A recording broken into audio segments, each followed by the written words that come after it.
নমস্কাৰ ষ্টুডিঅ'ত মই পংকজ কলিতা আৰম্ভ কৰিবলৈ লৈছো আজিৰ অনুষ্ঠান অপ্ৰিয় সত্য আলোচনা কৰিম অসমৰ শিক্ষা ব্যৱস্থাৰ কথা নেতা মন্ত্ৰীৰ সন্তান চৰকাৰী স্কুলত পঢ়েনে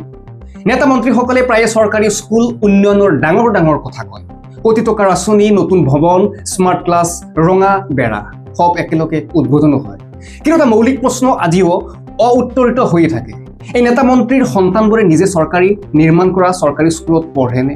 যদি নপঢ়ে তেন্তে সেই স্কুল সেই আঁচনি সেই অনুষ্ঠান নিৰ্মাণৰ প্ৰাসংগিকতাই ক'ত যি স্কুলত নিজৰ সন্তানৰ ভৱিষ্যত সুৰক্ষিত হয় বুলি নেতা মন্ত্ৰী নিজে বিশ্বাস নকৰে সেই স্কুলে সাধাৰণ জনতাৰ সন্তানৰ ভৱিষ্যত কেনেদৰে সুৰক্ষিত কৰিব এইটো কেৱল এটা প্ৰশ্ন নহয় ই উন্নয়নৰ সত্যাসত্যৰ মাপকাঠি উদ্বোধনী অনুষ্ঠান ফিটা কটা ফটো সংবাদ শিৰোনাম এইবোৰে কিছু সময়ৰ বাবে চকু ধোৱা দিব পাৰে কিন্তু শিক্ষা মানে কেৱল ভৱন নহয় শিক্ষা মানে যোগ্য শিক্ষক আধুনিক পাঠ্য পদ্ধতি শৃংখলাবদ্ধ পৰিৱেশ আৰু ভৱিষ্যতমুখী সুযোগ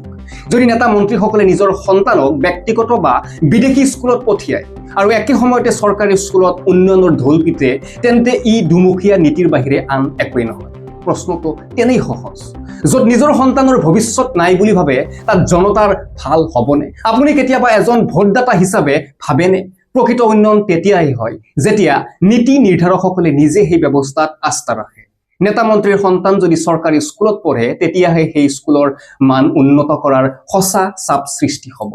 সকলো উন্নয়ন কেৱল কাগজ ফটো আৰু ফিটা কটাতে সীমাবদ্ধ হৈ থাকিবনে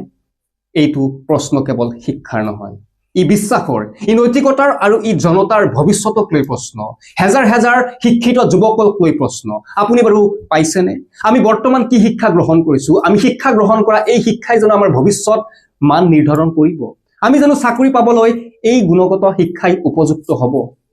সময় আপোনাৰ ভোটদানৰ অধিকাৰো আপোনাৰ চিন্তা কৰিব ধন্যবাদ